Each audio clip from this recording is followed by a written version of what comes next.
the map with a pen. Not randomly. These parcels, he pointed to a cluster east of Red Hollow, sit directly over the Edwards Trinity Aquifer System, the largest groundwater reserve in this part of Texas. You control the surface rights over enough of this land, you control access to the water underneath it. He looked up. And you control a legal framework for drawing from that water that's extremely difficult to challenge, because water law in Texas is the rule of capture, Clara said. James pointed at her. The rule of capture. In Texas, groundwater belongs to whoever pumps it, period. There are exceptions, but they're narrow and they're hard to enforce. If Hale gets the surface rights and establishes pumping infrastructure, he can draw that aquifer legally, within certain limits, and those limits are... He made a gesture that communicated the limits were not impressive. How much is the aquifer worth? Ethan asked. He was leaning against the kitchen counter with his coffee. He'd been quiet since Clara arrived, listening. At current projections for regional development, James looked at his notes. The water rights over this corridor in 10 years, conservatively. We're talking about something in the range of $8 to $12 billion in contracted supply value. Silence in the kitchen. Billion, Clara said. The corridor between San Angelo and Abilene is one of the fastest growing development zones in the state. Residential, industrial, agricultural, all of it needs water. All of it is going to need significantly more water in a decade. James set down his pen. Someone who owns the infrastructure to supply that water owns something that makes every other kind of real estate look modest. Clara thought about Victor Hale on the phone. The smoothness, the patience, the promotion offer. A man managing a billion-dollar play didn't sweat an acquisition coordinator. He offered her the job because it was cheaper and easier than a fight. He expected her to take it. The mitigation plan he sent, she said, and described what she'd read that morning. The timeline gap. The 4 years. James nodded like he had expected it. It's designed to look like a solution. It addresses the specific concern you raised, water draw, while preserving the operational timeline. By the time the municipal pipeline is complete, the aquifer has already been compromised. He can point to the documentation and say he had a plan. That's fraud, Ethan said. James tilted his head. It's sophisticated concealment. Whether it meets the legal standard for fraud depends on what we can prove about intent. That's the harder thing. He paused. Unless we find something more direct. Clara looked at her hands, then at the map on the table. She'd been thinking about something since the phone call. Something Victor Hale had said, not in content, but in approach. The way he'd moved to her immediately. The promotion offer. The request to pause external communication. He's afraid of something specific, she said. Both men looked at her. When he called, he didn't try to discredit me. He didn't threaten. He moved directly to co-option. Bring me inside. Give me a title. Make it in my interest to be quiet. She looked at James. That's not what you do when you think you're airtight. That's what you do when there's something you don't want discovered. James looked at her for a long moment. What do you think it is? I don't know. But it's in the documents I don't have access to. She paused. The ones I never had access to. The previous acquisition attempts? The ones in West Texas that failed? What happened to them? Both settled out of court, James said. With what terms? He shuffled through his files. Read for a moment. Non-disclosure agreements? From the landowners, financial settlements, amount sealed. He looked up. Standard suppression. What happened to the internal documents from those deals? James stared at her. They'd be with Meridian's parent company, locked, or with whoever structured the deals, she said. The lawyers, the contractors, the people who did the actual work. She paused. Preston Wyatt has been with Meridian for 11 years. He said he knows what he knows about the project. He didn't say it like someone who was proud of it. Ethan set his coffee down. You think Preston might cooperate? I think Preston is a man who has been carrying something uncomfortable and is running out of reasons why the discomfort is worth it. She'd been thinking about his face in Patsy's diner, that tired expression, the one that wasn't quite guilt. He's not a bad person. He's a person who has been doing bad things carefully, and those are different, and sometimes the difference matters. James looked at Ethan. Something passed between them. The particular communication of two people who've known each other long enough to speak in glances. Can you get him to meet? James asked Clara. She thought about it. Preston had called her twice since the Hale conversation. She hadn't answered. He'd left voicemails that were careful and professional and had that same tired quality underneath the professionalism. Maybe, she said, not as a Meridian meeting, personal. Think about it, James said. In the meantime, he slid a folder across the table. I need you to write a formal affidavit about everything you observed, gathered, and were told during your time as project coordinator. Dates, conversations, document specifics, all of it. Clara looked at the folder. This was the moment she'd been moving toward. Not the compliance email, not the Patsy's meeting, not even the Hale phone call. This was the formal step. The one with her name on it, signed, submitted to a legal process. She picked up the folder. Do you have a pen? She said. James produced 3, which seemed about right. She spent the next 2 hours at Ethan's kitchen table writing the affidavit. James walked her through the structure, what was needed, how to frame it for legal relevance without overstating. Ethan made more coffee and at some point produced a plate of sandwiches that nobody had asked for, which was a thing Clara was noticing he did. He didn't ask what people needed, he just assessed and provided, quietly, without annotation. The writing was harder than she expected. Not because she didn't remember. She remembered everything clearly. The specific documents and the specific conversations and the specific silences. But because putting it into sworn statement language made it real in a different way. She had to be precise about what she'd seen versus what she'd inferred. Precise about what Preston had said explicitly versus what she'd understood from context. Precision, in legal documentation, is a demanding discipline. By noon, she had 11 pages. James read them, made 3 small corrections, then looked at her with something that was close to approval. This is good, he said. This is genuinely good. Will it be enough? For the injunction, yes. To block survey access and potentially the entire Phase 1, yes. He closed the folder. For what comes after, what Hale has been doing across this corridor, the larger pattern, we need more. The previous acquisition documents, Clara said, and ideally someone from inside who can speak to intent, not just structure. Someone who knows what the plan actually was. He paused. Preston Wyatt. She looked at Ethan. He was at the counter again, looking out the kitchen window at the pasture. The overcast had started to thin and the pale light was coming through, catching the dry grass and making it look almost gold. I'll call him, she said. She went outside to make the call. The porch was cold, the wooden swing moving slightly in the wind. Roy followed her and arranged himself at her feet with the ease of a dog who considers most places appropriate for lying down. Preston answered after 4 rings. Clara. I'm not calling about the project, she said. I'm sorry. I'm calling because I think you're in a difficult position, and I think you know it, and I think a conversation might be useful for both of us. A long silence. She could hear him breathing. Could hear what sounded like an office.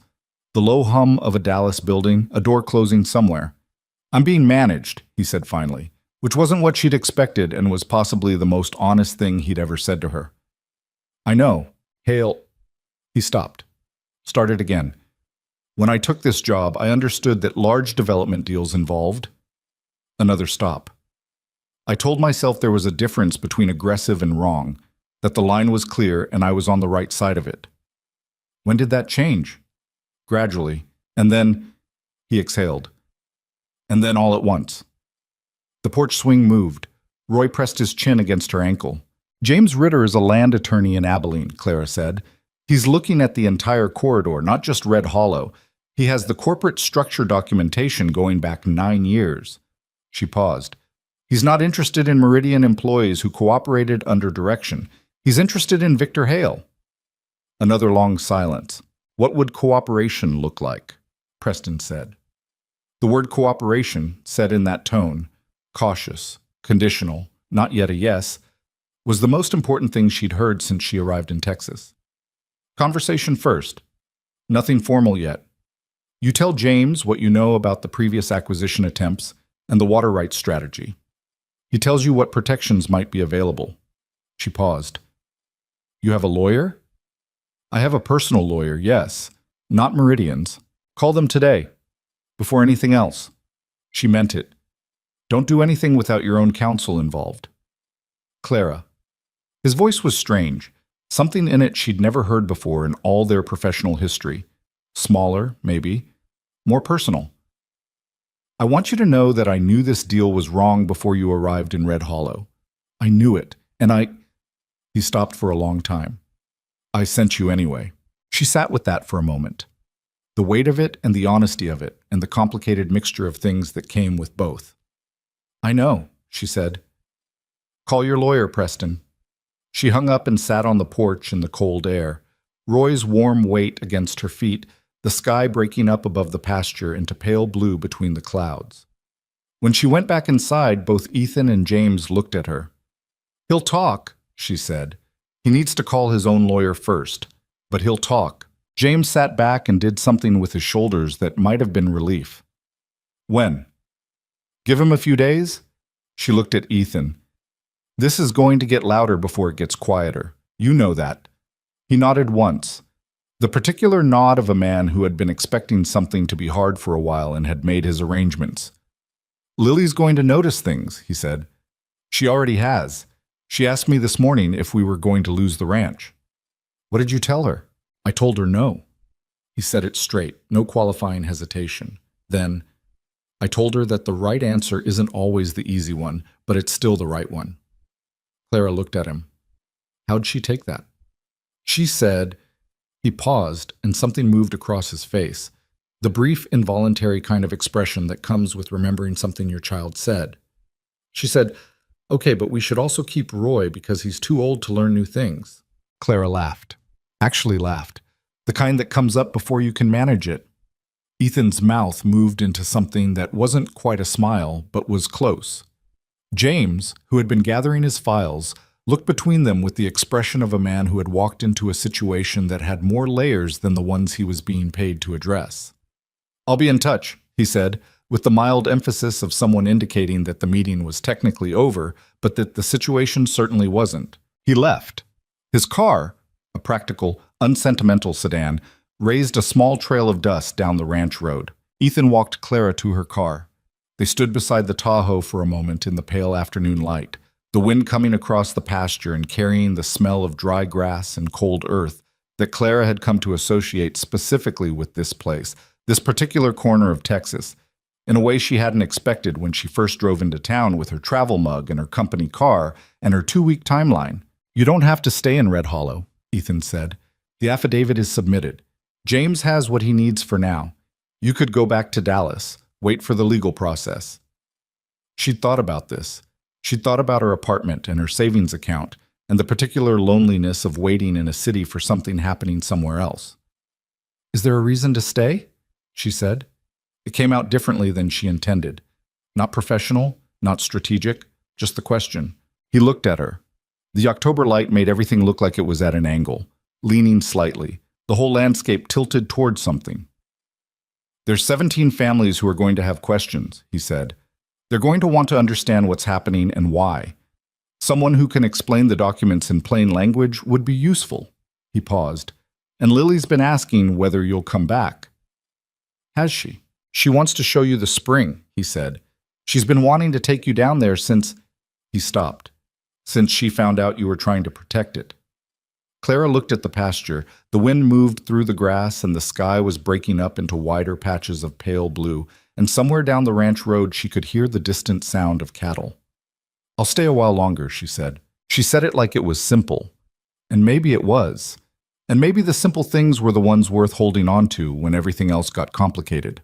3 days later, Victor Hale sent a cease and desist letter to James Ritter's firm in Abilene, alleging improper use of confidential Meridian documents. James responded the same afternoon with a 3-page letter citing public record law, whistleblower protections, and the specific language of a 2019 Texas Supreme Court ruling on groundwater rights. He sent Clara a copy with a note at the bottom that said, "This is where it gets interesting." She was sitting on Ethan's porch when she read it. Roy was next to her. Lily was inside learning to make something on the stove that she'd described, with great seriousness, as advanced soup. The ranch stretched out in every direction, brown and gold and quiet, in the way of things that have been in one place long enough to become certain of themselves. Clara read James's letter twice. Then she thought about Victor Hale, who had spent years assembling a quiet empire underground, literally in the ground, in the water under the ground, with patience and money and the particular confidence of someone who'd never been stopped before.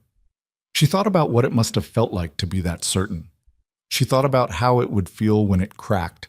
From inside the house, she heard Lily say, with great authority, "It's not burnt, it's caramelized." And Ethan's voice, dry, from somewhere near the stove, "There's a difference." "I know there's a difference," Lily said. "I caramelized it on purpose." Clara folded the letter and put it in her jacket pocket. She looked out at the pasture. The grass was dry and the sky was wide, and somewhere under all of it, running cold through the limestone in the dark, the spring was moving the way it had always moved, the way it would keep moving if they had anything to say about it. She thought they probably did. Preston Wyatt drove into Red Hollow on a Saturday morning in a personal car, a gray Volvo sedan that was distinctly not a company vehicle, and sat in the Patsy's parking lot for 11 minutes before going inside. Clara knew this because she was already inside in the corner booth, and she could see the parking lot through the window. She watched him sit in the car. She didn't go out to get him. She understood that some decisions need to finish arriving on their own. When he finally came through the door, he looked different from the man who'd met her here 2 weeks ago. The expensive suit was gone. He was wearing a regular jacket, dark slacks, the kind of outfit that said he'd thought about what to wear in a way that suggested he didn't know who he was dressing for anymore. He'd lost some of the smooth professional surface that had always been his most visible feature. What was underneath it was older and more uncertain, and Clara thought probably more real. He slid into the booth across from her, didn't say anything right away, looked at the laminated menu as if reading it, which he wasn't. "I spoke to my lawyer," he said finally. "Good." She said, he set the menu down. "She said I have exposure, potentially significant exposure, depending on what's provable about what I knew and when I knew it." "I'm sorry," Clara said, and meant it without making it soft. He looked at her. "You know the strange thing? I feel more—" He stopped. "I feel less terrible than I have in about 8 months, which makes no sense given that 8 months ago I still had a job." "It makes sense," she said. A waitress came. Preston ordered coffee. Clara already had hers. When the waitress left, Preston opened the briefcase he'd carried in and set a USB drive on the table. Just set it there between the coffee mugs like it was an ordinary thing. "That's everything I have personal copies of," he said. "Not Meridian servers, things I kept. Emails, internal memos, meeting notes." He looked at it. "There's a document on there from about 14 months ago. Internal strategy memo, from Hale's office to the senior acquisition team." He paused. "It uses the word aquifer 17 times. It uses the word development 3 times. Clara looked at the drive. "It's not ambiguous," Preston said, "about what the primary objective is." She picked it up. It was a standard USB drive, the small kind, with a piece of masking tape on it with a number written in pen. She turned it over in her fingers. "Preston," she said, "I need to ask you something directly." "Okay." "When you sent me to Red Hollow, knowing what you knew about the project, what did you think was going to happen?" He was quiet for a moment. Outside, a truck pulled into the parking lot, and 2 men in ranch clothes got out and came inside talking about something she couldn't hear. "I thought you'd close the deal," he said. "I thought you were good enough at the job that you'd find a way to make it work without looking too closely at the parts that didn't, and He exhaled. "I told myself that was a compliment, that I was trusting you with something difficult." He looked at the table. "That's not what it was." "No, I was using you as a buffer," he said. "If the deal closed cleanly, good. If someone pushed back on the water issue, it would be your name on the acquisition documents, not mine." He looked up. "I'm telling you that because I think you deserve to know it, and because I'll probably have to say it officially at some point, and I'd rather you hear it from me first." Clara looked at him for a long moment. She'd known this, in the way you know things you'd rather not have to acknowledge directly. Preston was not a monster. He was something more ordinary, and in some ways more troubling. A person of reasonable intelligence and no particular cruelty who had made a series of small decisions that collectively added up to something wrong and had hidden the addition from himself until hiding it became too expensive. "What do you need to make this right?" she said. "I need to talk to James Ritter," he said. "And I need my lawyer in the room." He paused. And I think I need to not work at Meridian after this. That's probably accurate. Yeah. He picked up his coffee. I've been there 11 years. I know. He drank his coffee. She drank hers. The diner was filling up with Saturday morning people, families, ranch hands, a group of older men who appeared to have a permanent reservation at the counter. The TV in the corner was showing college football highlights with the sound off. One more thing, Preston said. He reached back into the briefcase and produced a single printed page, folded in thirds. This is the contact information for both landowners who settled with Hale's companies in the previous West Texas deals. They signed NDAs, but he set it on the table. NDAs don't cover testimony in a regulatory proceeding. They cover public disclosure. There's a difference. He paused. My lawyer pointed that out. Clara unfolded the page. 2 names, 2 addresses, one in Midland and one near San Angelo. Have you talked to them? She said. No, I don't.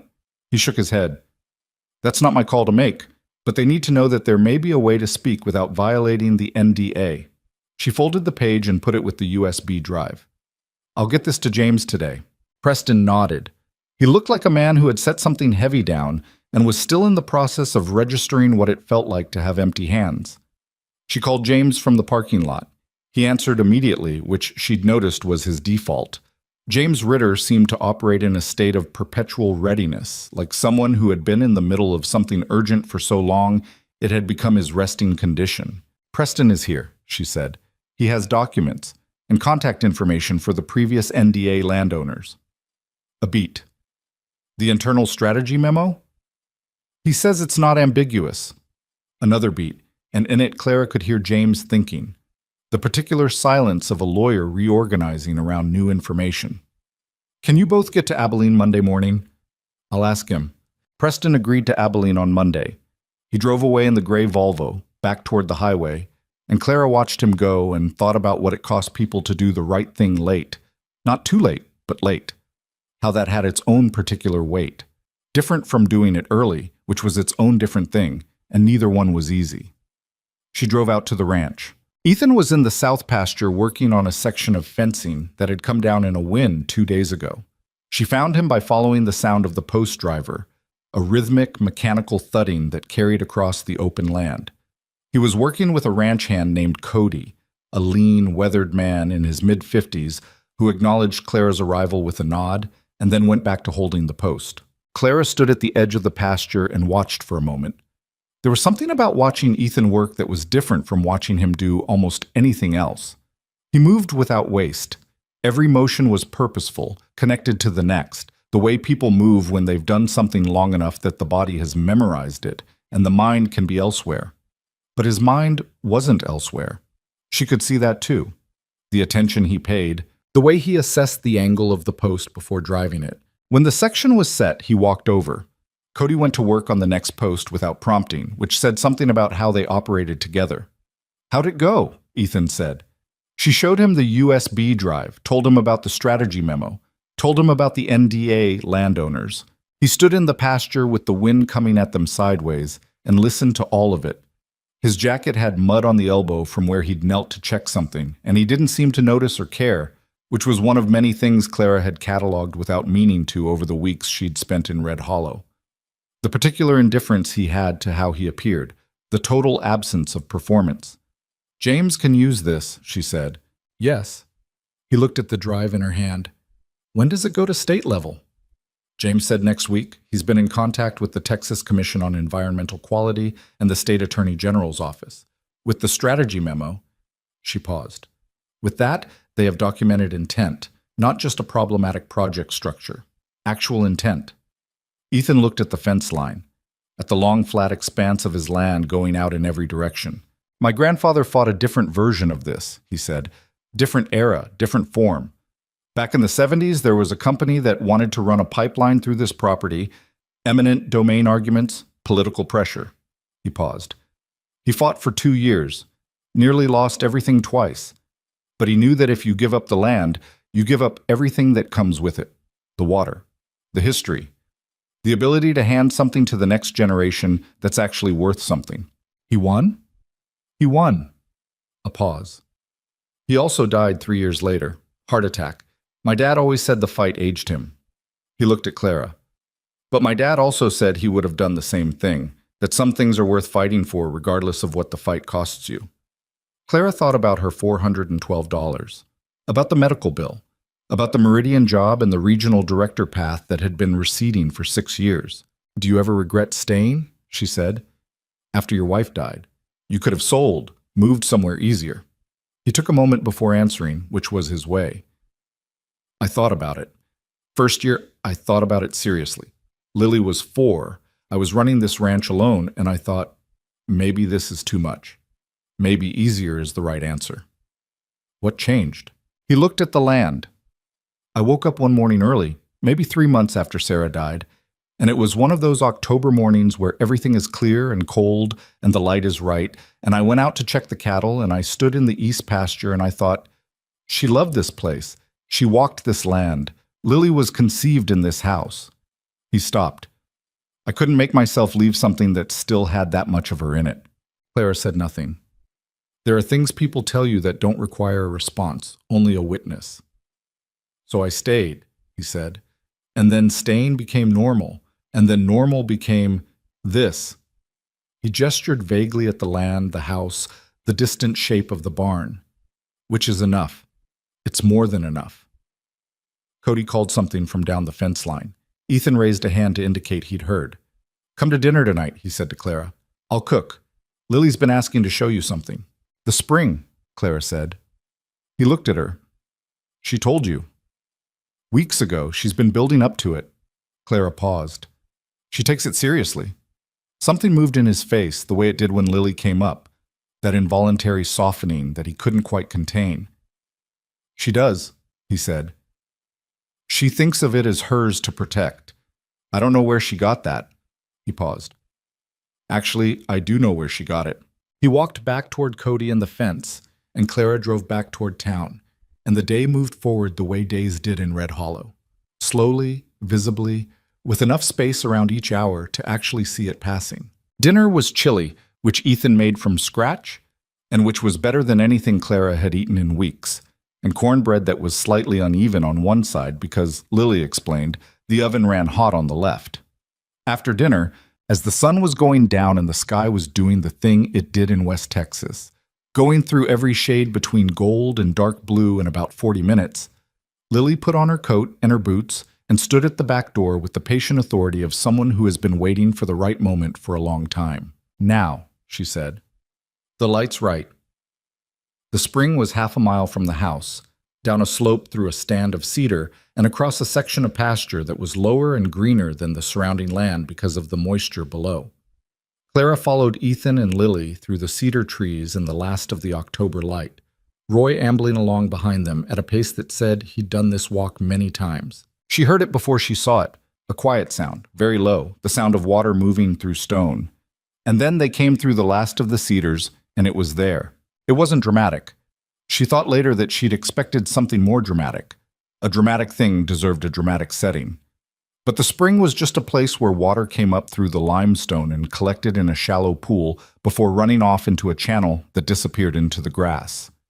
The pool was maybe 12 feet across. The water was clear and very cold and moved with a barely perceptible current even at the surface. Around it, the grass was different. Greener, softer, the kind of growth that happens when water is reliable. Lily stood at the edge of it with her hands in her coat pockets. My mom used to sit here, she said, to the water more than to anyone. My dad told me. I know, Clara said. I come here sometimes when I need to think. She looked at Clara seriously. Not very often. You shouldn't use special places too much or they stop being special. That's good thinking. I know. Lily crouched and put 2 fingers in the water, then pulled them back. It's cold, she announced, as if this might be news. Then she looked up at Clara. Is the company really going to try to dry it up? Clara looked at Ethan. He was standing back slightly, giving Lily the space to ask the question herself, which Clara understood was a deliberate thing.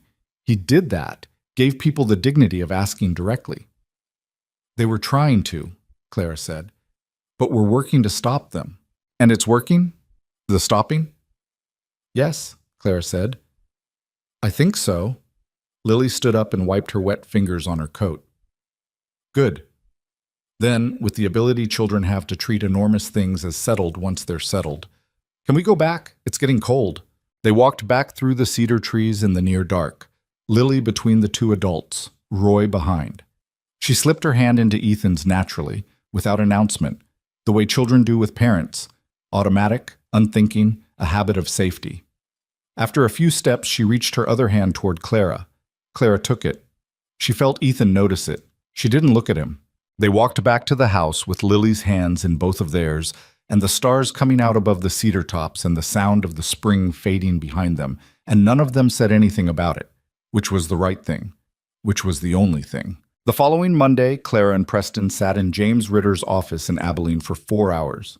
Preston's lawyer, a careful, precise woman named Dana Cho, who had no relation to Richard Cho, and who looked like she'd heard everything twice already and was unimpressed by all of it, sat beside him. James had 2 associates with him. On the table between them was the USB drive and the printed contact page and a physical copy of the strategy memo, which James had printed and placed in a folder and which he now opened. He read one specific passage aloud. 14 months ago, in a communication from Victor Hale's office to the senior acquisition team, primary asset value resides in groundwater access, not surface development. Surface project serves as structural justification for water rights establishment and long-term pumping infrastructure. Acquisition priority is eastern corridor parcels with documented connection to Edwards Trinity system. Development timeline should be calibrated to ensure water infrastructure precedes any conservation challenges. The room was very quiet when he finished reading. Preston's lawyer made a note. "That's the one," Preston said. He said it flatly. No drama. "That's the document that I read 14 months ago and told myself was standard aggressive strategy language." "It's not," James said. "I know that now." He looked at the table. "I think I knew it then." Dana made another note. The meeting ran long. By the time it finished, James had a formal cooperation agreement with Preston and a clear framework for what the State Attorney General's office would receive by end of week. He also had, through an intermediate contact, a preliminary agreement from one of the 2 NDA landowners, the one in Midland, to speak to state investigators. The one near San Angelo was still deciding. Clara drove back to Red Hollow in the late afternoon, the highway straight and flat, and the sky enormous above it, the way it only is in places where there's nothing to interrupt the view. She was tired in a way that was clean, the tiredness of something that's been worked through, not the tiredness of something unfinished. Her phone rang at 5:15, a number she recognized now. Victor Hale's private line, the one he'd called from before. She answered. "Miss Dawson." The voice was the same, smooth, authoritative, the voice of a man who expected the room to arrange itself around him. But there was something underneath it that hadn't been there before, a slight hardness, like something that's been smooth on the surface for a long time and is starting to show what's beneath. "I understand you had a meeting in Abilene today?" She kept her voice neutral. "I meet with a lot of people. I'm going to be direct." The smoothness dropped a fraction. "What you're doing, what you and Ritter are doing, it's going to accomplish exactly nothing except harm to people who don't deserve it. Preston Wyatt had a good career and now he has exposure. The Callaway Ranch is going to face legal challenges that will cost more than they have, and you—" He paused. "You're going to find that there are very few firms in Texas development that will hire someone known for torpedoing a $200 million project." Clara drove on the straight highway with her phone against her ear. "Is that what I've done?" she said. "That's what you're doing," he said. "There's still time to stop." "Mr. Hale," she said, and kept her voice completely even. "I want you to think about something. You've been assembling parcels across this corridor for 9 years. You've structured deals carefully, used multiple company names, settled problems with NDAs. You've been very patient and very thorough." She paused. "But somewhere in that 9 years, you created a document that uses the word aquifer 17 times and the word development 3 times. And that document is now in the hands of the Texas Attorney General's office." Silence. "You should talk to your lawyers," she said. "Not the Meridian ones. Your personal ones." She hung up. She drove the rest of the way to Red Hollow with the window down and the cold air coming in and her hand steady on the wheel. She wasn't triumphant. She didn't feel that. She felt the strange calm of someone who has done what could be done and is now waiting for the world to process it. The news broke on a Thursday. Not local news, state news, picked up from a Texas Tribune report on a state attorney general investigation into water rights fraud across a West Texas development corridor. Meridian Land Development was named. Victor Hale was named. The story cited public records and regulatory filings, and in careful legal language, the cooperation of a former company insider. Clara read it in the Lone Star Inn parking lot on her phone. Then she drove to the ranch. Ethan was on the porch when she got there, which meant he'd already seen it. He had his coffee and Roy was at his feet, and the morning was cold and clear, and the news was out in the world, doing whatever news does once you let it go. "James called," he said when she got out of the car. "What did he say?" He said, Ethan looked at the pasture. "He said the injunction is now essentially permanent. The Phase 1 survey access is blocked indefinitely. The Attorney General's office has opened a formal investigation." He paused. He said Victor Hale's primary investors are already requesting emergency meetings. She sat down on the porch step. Roy got up and came to lean against her knee, which was very much what she needed. "It's not over," she said. "The investigation will take time. Hale's lawyers will fight." "I know." Ethan sat in the porch chair. "But it's different now. Fighting is different from what he was doing before, which was just moving forward because nobody knew to stop him." He looked at her. Somebody knew. She looked at her hands. They were cold. She hadn't worn enough jacket for this morning, which was something she kept doing. Misjudging Texas October, thinking it would be warmer than it was. Ethan went inside, came back with a blanket from somewhere, just brought it out and set it on the step beside her without saying anything. She pulled it around her shoulders. "What happens to you now?" he said. It was the same question he'd asked her on the very first morning she'd come to his kitchen, except it meant something different now. "Professionally?" She thought about it. "I don't know yet. James mentioned there might be consulting work. Other landowners in the corridor who'll need someone who understands the documentation. Environmental law firms sometimes hire from outside." She paused. "I talked to someone at a nonprofit land preservation group in Austin. They work on exactly this kind of thing, protecting rural land from bad faith acquisition." She paused again. "They asked if I'd be interested in talking. Are you?" "I think so." She looked out at the land. "It pays less than Meridian, considerably less." She said it plainly, not sadly. "But I keep thinking about something my mother said, that I couldn't afford to do the wrong thing, and I think she's right, and I think the inverse is also true. I can't afford not to do the right one, even if the math is harder." Ethan was quiet for a while. The morning was bright and cold, and somewhere in the south pasture she could hear cattle, that particular low sound they made when they were settled and unhurried. "There's a guest house," he said, "at the back of the property. My grandmother lived in it for the last years of her life. It's small and the heater works, but the windows need replacing." He said it all at once, without preamble, which she was learning was how he said things he'd been thinking about for a while. "If you needed somewhere to stay while you figure out the next thing, you're welcome to use it." Clara looked at him. He looked back, steady, his face doing the thing it did where it was hard to tell what he was feeling except that whatever it was real. "That's not a complicated offer," he said. "It's just a house." "I know," she said. "And Lily would—" He stopped. "She'd like it, having you close."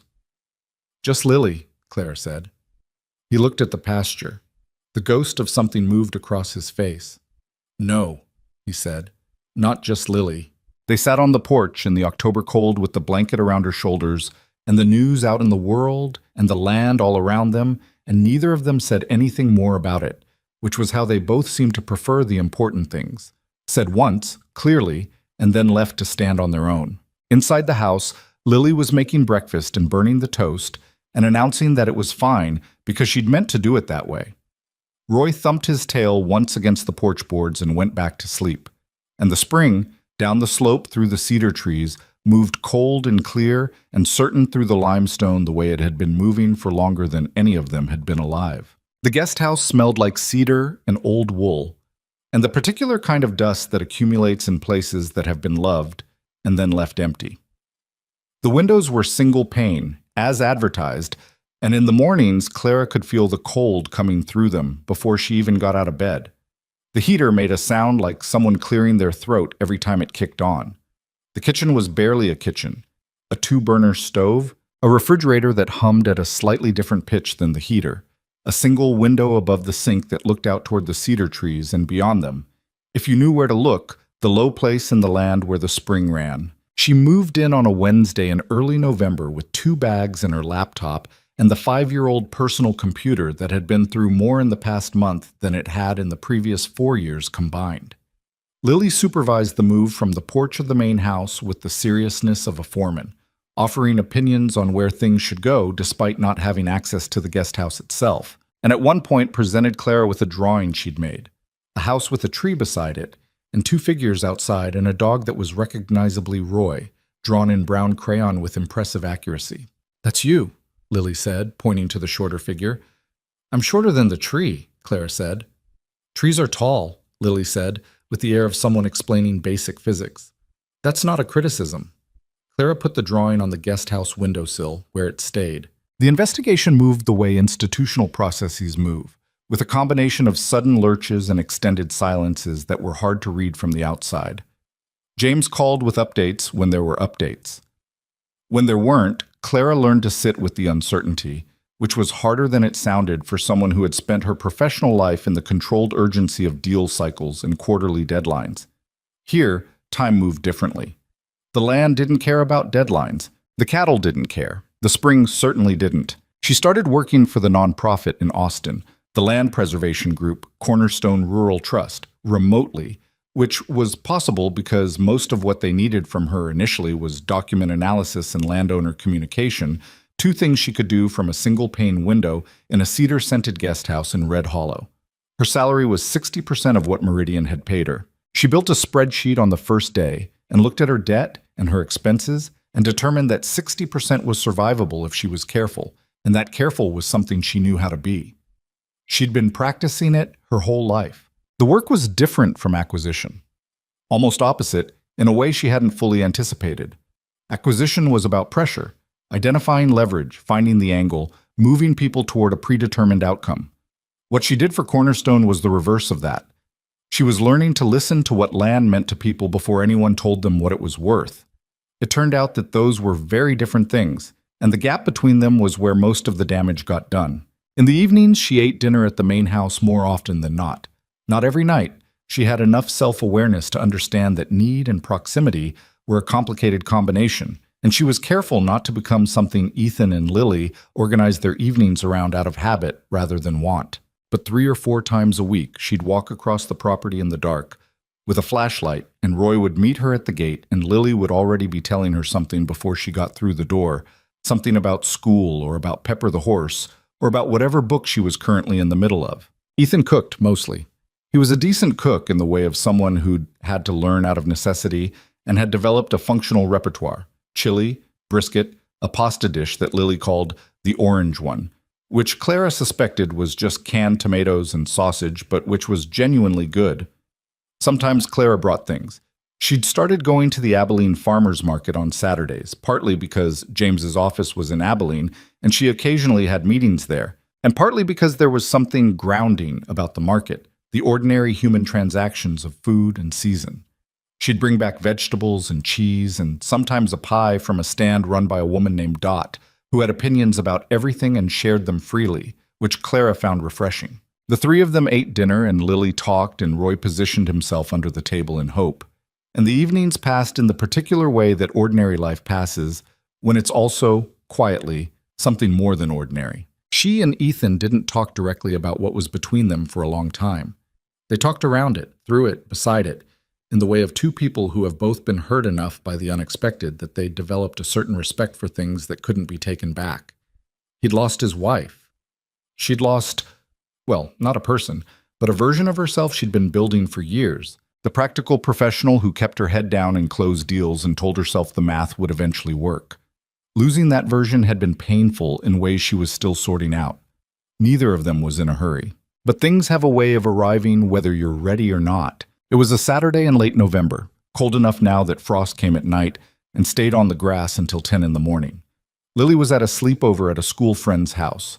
Her first sleepover, which she'd approached with an air of great adventure and mild terror.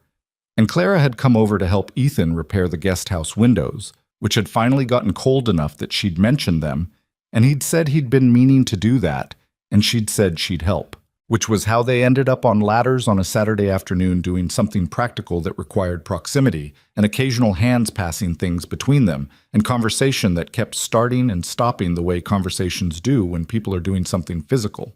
They'd gotten 2 of the 3 windows done when it started getting dark. They packed up the tools and went inside, and Ethan made coffee, and they sat at the kitchen table. His kitchen, not hers, the familiar table with the coffee ring and the crayon drawings on the corner and Roy under the chair, and the quiet that settled between them was a different kind of quiet than usual. "You've been here 6 weeks," he said. "Almost 7. You still talk like you might leave." She looked at her coffee. "I talk like I'm aware that leaving is a possibility. That's different." "Is it?" She thought about it honestly. "I don't know, maybe not." He turned his mug on the table, a rotation without purpose. "When Sarah died, I told myself that it was a one-time thing, that what we had. That you don't find that twice, and it would be a kind of dishonesty to pretend otherwise." He looked at the mug. "I still think that's true, actually. I don't think you find the same thing twice." "No," Clara said. "But I've been thinking—" He stopped. Tried again. "I've been thinking that maybe that's the wrong way to frame it. Like you only get one kind of thing, and everything else is lesser." He looked up. "I don't think that's right either." Clara sat with that for a moment. She thought about her own history, the relationships she'd had that had been functional and ultimately empty, or the ones that had been meaningful and then ended because she'd been too focused on the version of her life she was trying to build to give the actual life in front of her enough attention. She'd made her choices. They'd been her choices. She owned them. "I'm not Sarah," she said. "I know that." He said it immediately, firmly, without any ambiguity. "That's not—" He shook his head. "That's not what I'm saying. I'm saying that I've been using her as a reason to stay closed, and I think she would have found that—" He almost smiled. "She would have had opinions about that." "What kind of opinions?" "Pointed ones." He looked at Clara. "She wasn't a patient person. She had about 0 tolerance for people not saying what they meant." A pause. "Lily gets that from her. Lily is extremely direct," Clara agreed. "She told me, by the way," Ethan said. "About 2 weeks ago, she said, 'Dad, do you like Clara the way you liked Mom?' And I said that was a complicated question, and she said, 'That means yes.'" Clara felt something happen in her chest that she couldn't quite classify. "What did you say?" "I said she was probably right." The kitchen was very still. Roy was asleep under the table. Outside the window, the November dark had come all the way in, and the stars were doing what they did in Red Hollow without competition. "I'm still figuring out who I am after this," Clara said. She said it because it was true, and because she thought he deserved the true version. Meridian wasn't just a job, it was how I understood myself. The practical one, the one who closed deals, the one who was going to pay off the debt and get the promotion and finally be stable. She paused. "I'm not that person anymore, or not only that person, and I'm still working out what's left." "I know," he said. "I'm not easy," she said. "I have a lot of debt and a job that pays significantly less than my previous one, and I spent the better part of 6 years being someone I'm not particularly proud of." "You spent the better part of 6 weeks being someone I think is worth a lot," he said. Not warmly, not with any of the performance that statement might have come with from a different kind of man. Just factually, like something he'd observed and determined to be accurate. She looked at him across the kitchen table.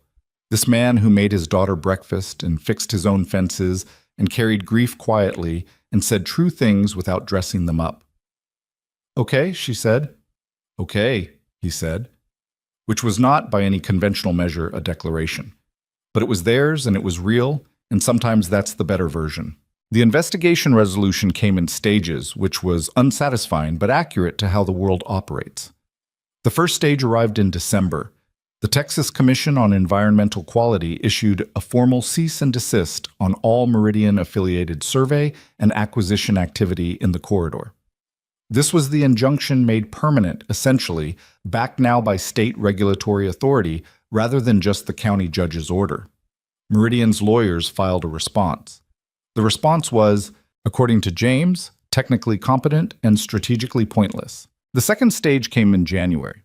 Preston Wyatt's formal cooperation with the Attorney General's investigation was made public, not dramatically, not in a press conference, just as a line in a regulatory filing.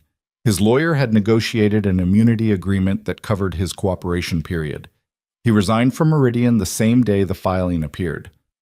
Clara heard from him once after that, a brief text that said only, "Thank you for calling me back that day." She texted back, "Thank you for answering." She didn't hear from him again, which was fine. Some connections are important without being permanent. That's allowed. The third and most consequential stage arrived in February. The Attorney General's office, working with federal investigators who had been brought in because several of the corporate structures crossed state lines, filed formal charges against Victor Hale personally. 14 counts. They covered fraud, conspiracy to commit water rights violations, and the charge that James said was the one that would stick hardest. A Texas statute specifically protecting landowners from deceptive acquisition practices involving environmental misrepresentation. The strategy memo, with its 17 uses of the word aquifer, was listed in the charging document as Exhibit A. Clara read the charging document at the kitchen table in the guest house on a cold February morning, with the heater clearing its throat and the drawing of the house and the tree and Roy on the windowsill. She read it carefully, the way she'd read every Meridian document, methodically, looking for gaps, looking for what was said and what wasn't. There were no gaps. James had done his job thoroughly. She called him. "Is it enough?" she said. "For conviction?" He sounded more awake than any person had a right to be at 7:30 in the morning. "Honestly, I think Hale takes a deal before trial. His lawyers know the exhibit list. They've seen the strategy memo. They know Preston is cooperating. A deal gets him less time, more control over the outcome." A pause. "But the charges stand either way. The regulatory findings stand. The land protections stand. Those aren't conditional on a conviction. And the corridor, the other parcels? The cease and desist covers all affiliated activity. His investors have already walked, publicly, with statements about being unaware of the water rights strategy, which I don't fully believe, but it doesn't matter what I believe. The financing is gone. The project is structurally dead even without the legal process." He paused. "Red Hollow is protected. The other parcels in the corridor are protected. That's what we set out to do." Clara sat at the table for a moment after hanging up. She thought about October. The silver Tahoe and the company laptop and the travel mug of cold gas station coffee and the pasture fence and the man she'd told to move his tractor. 4 months. It felt longer and shorter simultaneously, the way significant time tends to. She put on her jacket and walked across the property to the main house. The February morning was cold and gray, and the grass was frost-silvered, and she could see her breath. Roy met her at the gate. Ethan was in the kitchen. Lily had already left for school. She was old enough now to ride the bus, which she did with the pride of someone exercising a new freedom, standing at the end of the ranch road every morning with her backpack and her book. The kitchen smelled like coffee and the particular morning smell of a house where people live and work. Not a showpiece, just a place. She told him about the charges. He listened the way he always listened, just fully, without interrupting, his coffee in his hand. When she finished, he was quiet for a moment. Then he said, 14 counts. 14. He nodded once, set his coffee down, looked at the window. She'd seen him receive many things in this kitchen over the past months. Legal updates, logistical problems, a calf that had been sick for a week and hadn't pulled through, all the small and large griefs of running a ranch and raising a child alone. He received things in a particular way, with a stillness that wasn't numbness, more like the way a strong structure absorbs force. It moves slightly, registers it, holds. He's not going to walk away from it, she said, even with a deal. This doesn't just go away for him. No. He looked at her. Does it feel like enough? She thought about the 17 families. She thought about Preston's face in Patsy's diner. She thought about Lily at the spring saying, I come here sometimes when I need to think. She thought about Sarah, who she had never met and would never meet, who had loved this place enough that leaving it felt like losing her twice. It feels like what's possible, she said, which is not the same as enough, but it's what there is. He thought about that. That's honest. I've been trying to be. They stood in the kitchen in the February cold with their coffees and the heater going and the ordinary morning sounds of a working ranch coming through the walls. And she thought about the question she'd asked herself in the Lone Star Inn parking lot all those months ago. What happens to you now?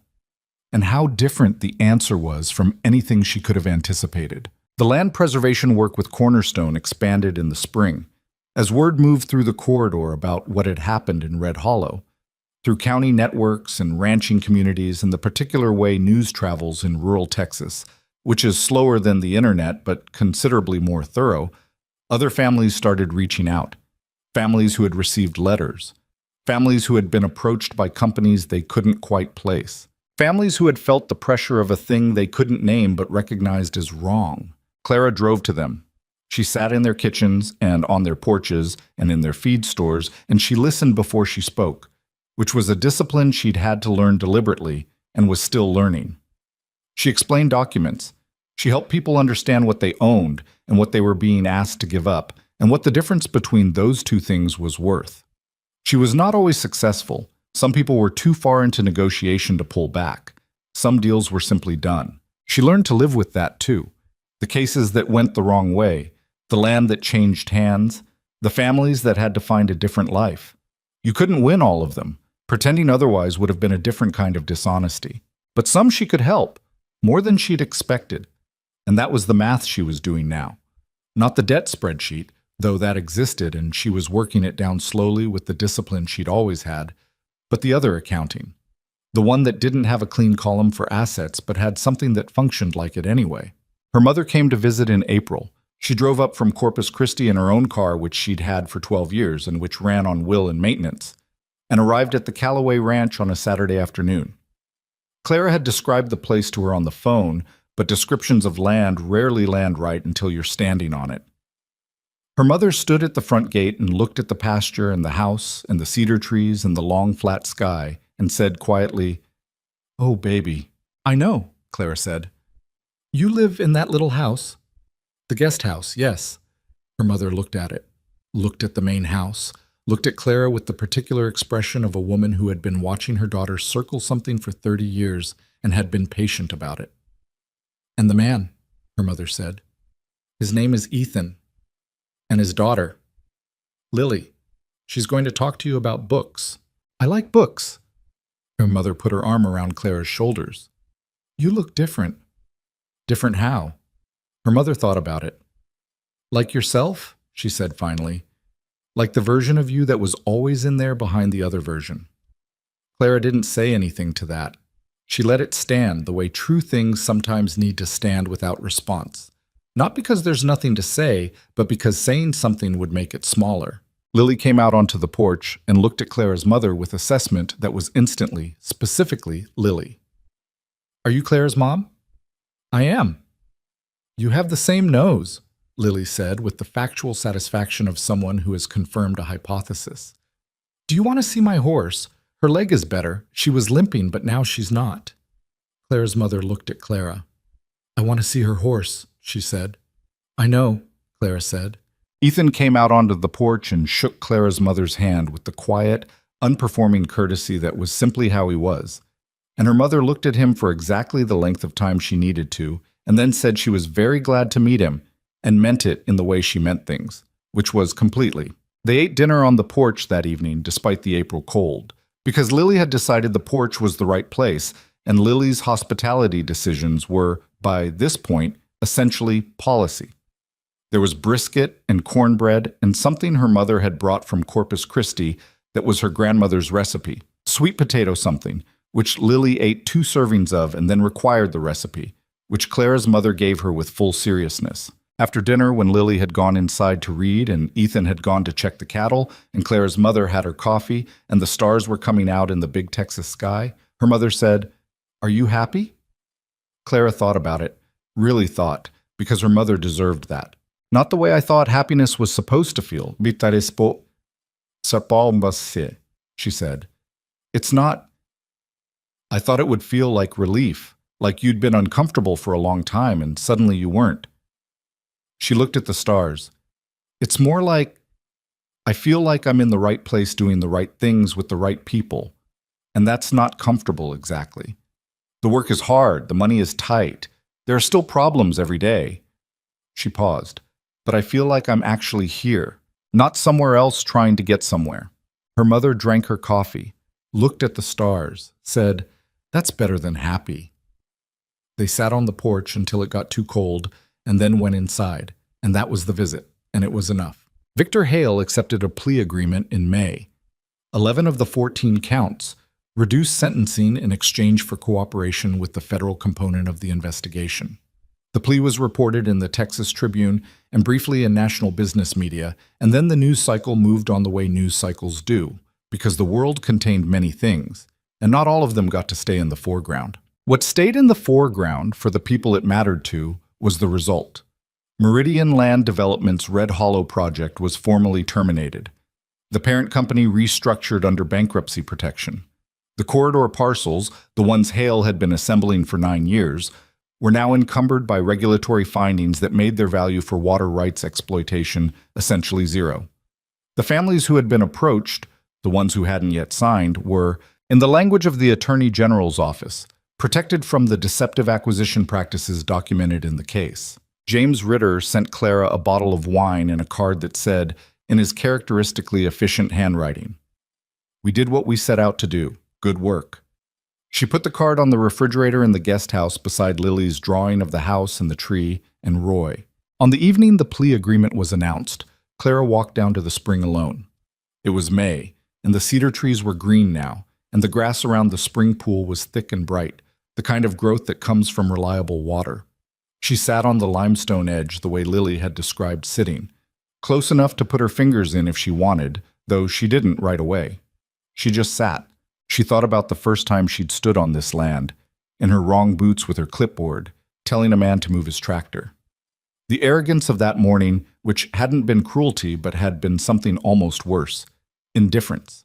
She'd been so focused on the thing she was trying to build, the professional version of herself, the stable version, the version that had escaped poverty and paid off the debt and earned the title, that she'd stopped being able to see what other people were trying to protect. That was the thing about survival mode.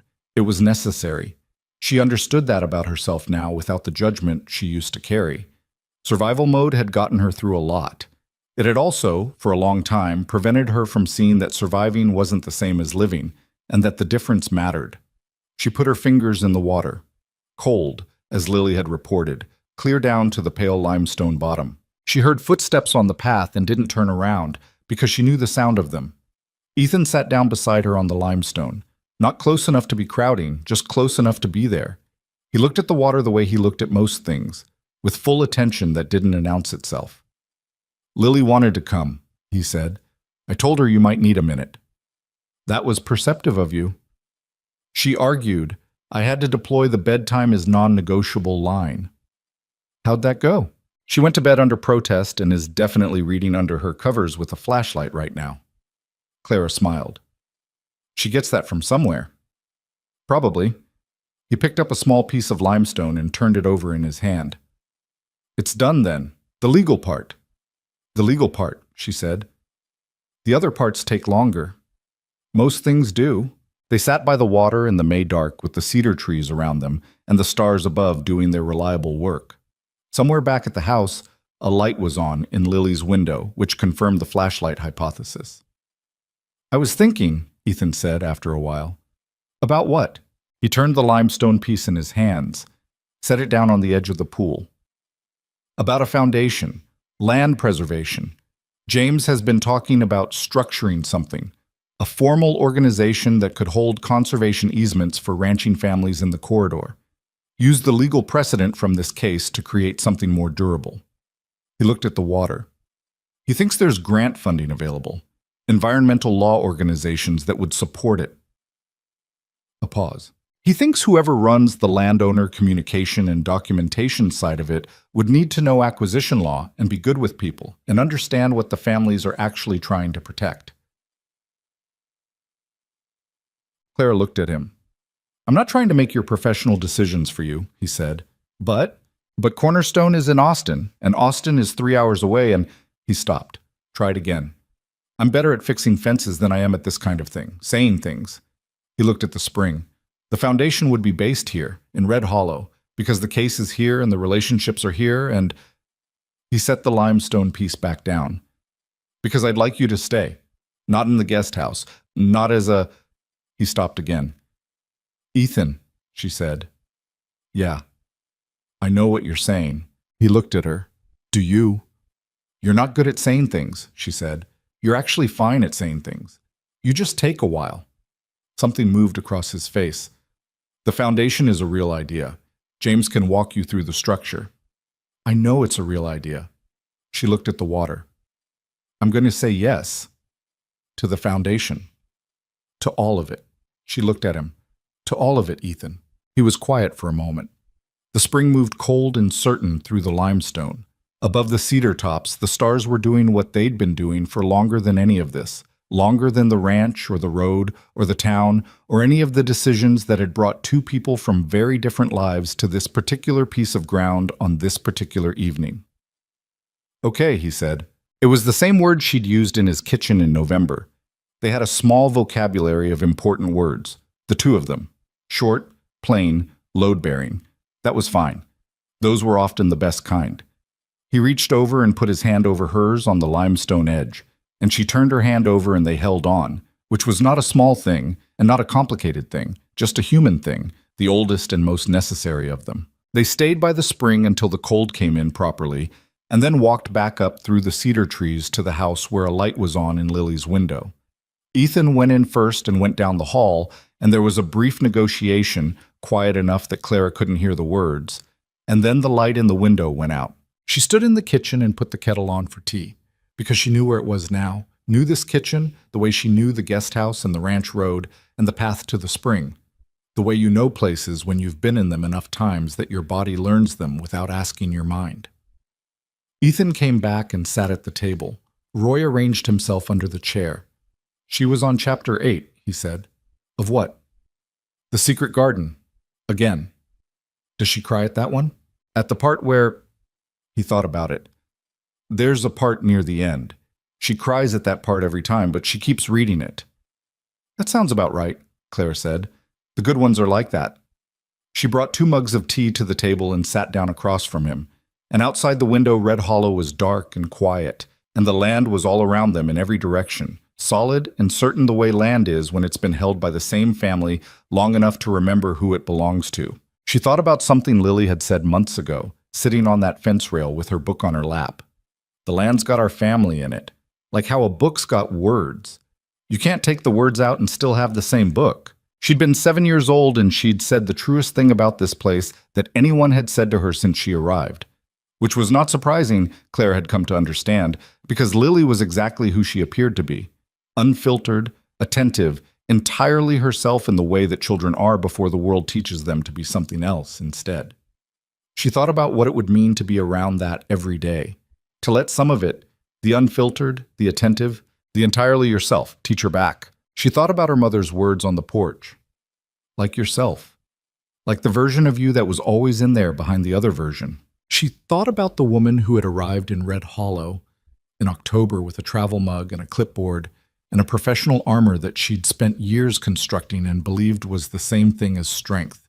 It wasn't the same thing. She knew that now. Strength was what Ethan did, carrying what needed to be carried and setting down what didn't, and knowing which was which. Strength was what her mother had done, double shifts and a leaking roof, never once letting fear become cruelty. Strength was what Lily did every time she read the same book to the crying part and kept going. She was learning it.